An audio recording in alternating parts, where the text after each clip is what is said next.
What's going on, everybody? It's your boy Derek D. Wild man. I'm back with my YouTube channel, man, hitting you with some of these good videos, man. I know y'all haven't been hearing from me from a while. You know, I had to deal with some things, but today I'm gonna go over some games today. These gonna be two games I played from the Indiana tournament ran by my boy Bob, or Nate Bush as we call him. And the first game we're going over is me. I played a Canada master named Josh Smith, strong player from Indiana.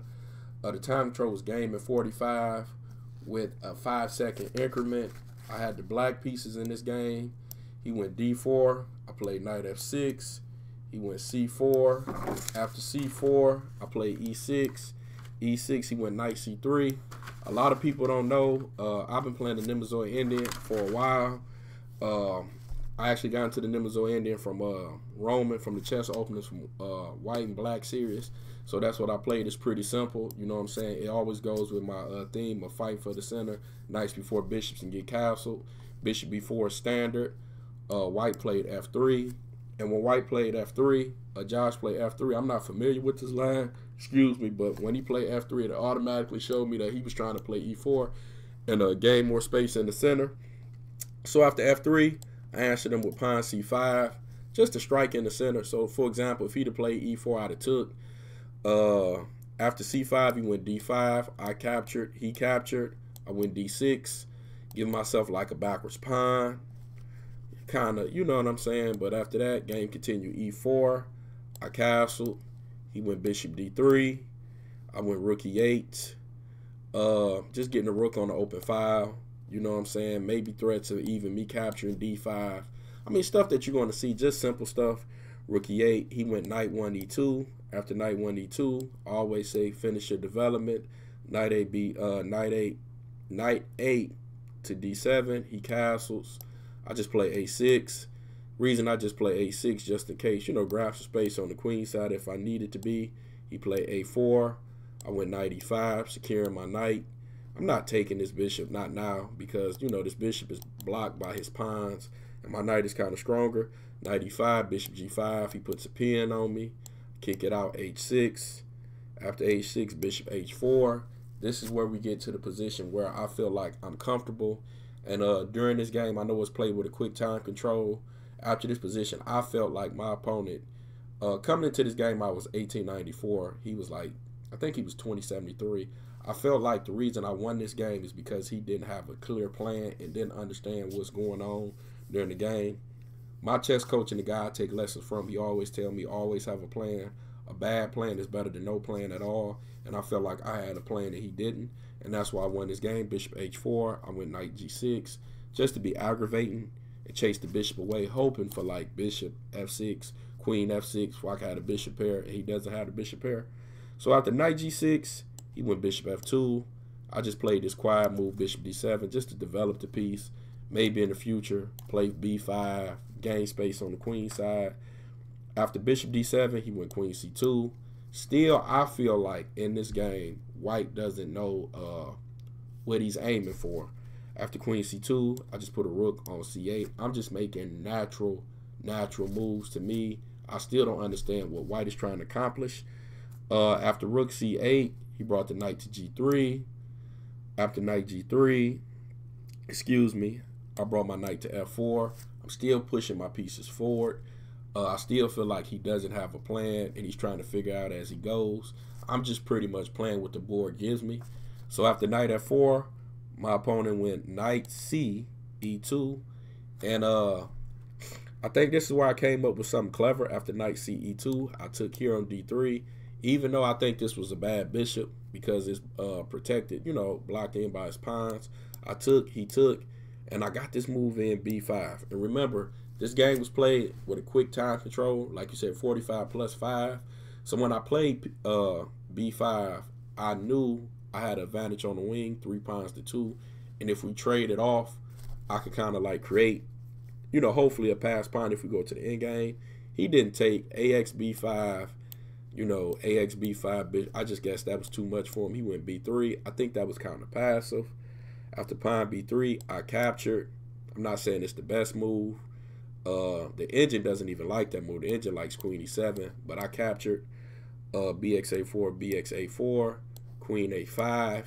I went there just adding up on this pawn. I'm not going to capture this pawn, but I just want to put more and more pressure. As you can see, black is starting to me, in my opinion, I thought I was dictating the game. The engine, you know what I'm saying, has it, you know, favoring white. He wins queen c2. After queen c2, I brought my rook to e7.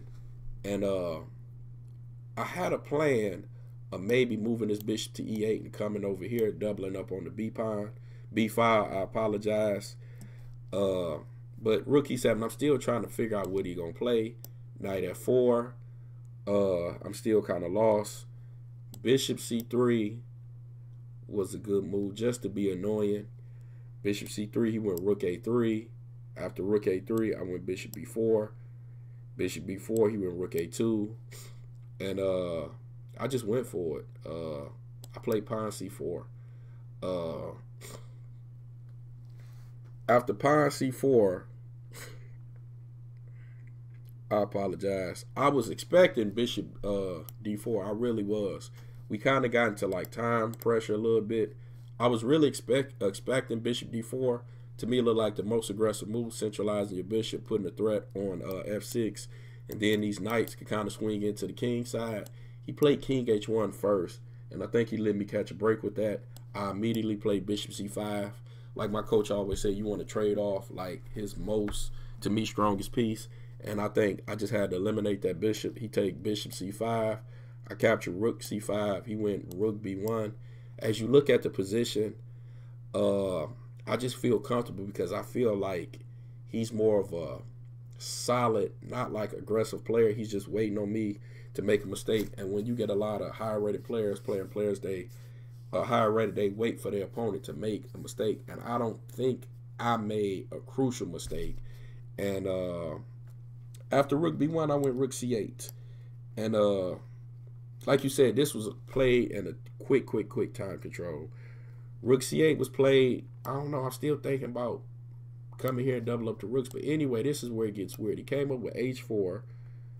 I brought the rook to e5. And this is where I came up with, to me, a clever plan, and it threw him off. So after rook e5, he went rook b7. Rook b7, I played g5. And the reason I played this move, because I realized if I can open up this h file right here and look at the dark squares, the queen to come to c5, I can have some winning chances and even a mate threat. So g5 I played, and it threw him for a loop. So hx g5, hx g5. He went knight e2, and he missed this move right here, queen e1, which pretty much won me the game.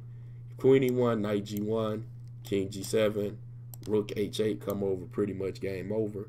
He went king h2. After king h2, h2, king g7, and it's hard to stop this threat of rook h8 check. King g7, he played knight h5 check. I captured the knight on h5. He captured here rook x d7. I went knight f6. He resigned. Knight f6. I'm threatening the knight, and also got threats of rook h8 checkmate. I think it was a good game. I believe I won the game because the quick time control, but I think the quicker time control played a heavy favorite in this game.